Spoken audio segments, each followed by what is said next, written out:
Hi. Hello, ఏం పేరు? ప్రణవ్. ఎంత చదువుతున్నావు? నేను ఇప్పుడు 11th క్లాస్. కాంగ్రెస్ సర్కార్ ఏర్పడి 15 ఏళ్ళు గడిచిపోతుంది కదా, ఎట్లా బాగుందా పాలన? కాంగ్రెస్ బాగానే ఉంది. కాంగ్రెస్ అంతా బాగానే ఉంది, కానీ కొన్ని ఫ్లాస్ ఉన్నాయి. అంటే కొన్ని ఏరియాస్లో కాంగ్రెస్ బాగుంది.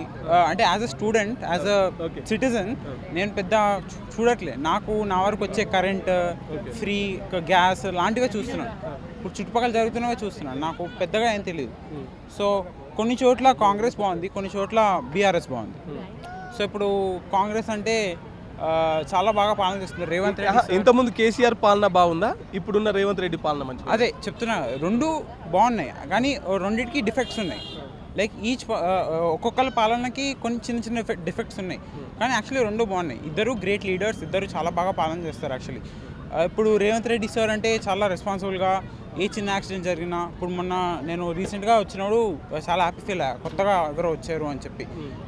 ఆయన ఏ చిన్న యాక్సిడెంట్ జరిగినా చాలా రెస్పాన్సిబుల్గా, చాలా లైక్ యాక్షన్ తీసుకునేటట్టు, యాక్సిడెంట్స్ జరిగినా ఆయన సొంతంగా వెళ్ళి చూడడం చాలా చాలా బాగా అనిపించింది నాకు. ఓకే, ఇప్పుడు ప్రస్తుతం తెలంగాణలో హాట్ టాపిక్ నడుస్తుంది ఏంటంటే కవిత కొత్త పార్టీ పెట్టబోతుంది అనే అంశం మీద హాట్ టాపిక్ నడుస్తుంది. ఈ విషయం తెలుసా మీకు? తెలియదు. కవిత కొత్త పార్టీ ఓకే. ఇప్పుడు బీఆర్ఎస్ సర్కార్ గురించి తెలుసు కదా, బీఆర్ఎస్లో కవిత ఉంటే బాగుంటుందా, లేకపోతే హరీష్ రావు ఉంటే బాగుంటుందా, లేకపోతే కేటీఆర్ ఉంటే బాగుంటుందా, కేసీఆర్ ఉంటే బాగుంటుందా? అంటే ప్రెసిడెంట్గా పార్టీ ఎవరి చేతిలో ఉంటే బాగుంటుంది? నాకు వీళ్ళు ఎవరో తెలియదు. నాకు ఏమో కేటీఆర్, కేసీఆర్ తెలుసు. బట్ కేటీఆర్ అయితే చాలా మంచి ఆయన. అంటే ఐటీ మినిస్టర్గా చాలా డీల్స్ అవి తెచ్చారు, చాలా అమెజాన్ నుంచి చాలా డీల్స్ తెచ్చారు. చాలా బాగా అనిపించింది నాకైతే. కానీ ఎవరున్నా చాలా బాగా రెస్పాన్సిబిలిటీ తీసుకుంటారని నేను నమ్ముతున్నాను. అంటే అందరూ చాలా రెనౌండ్ పీపులే, చాలా మంచి పీపులే.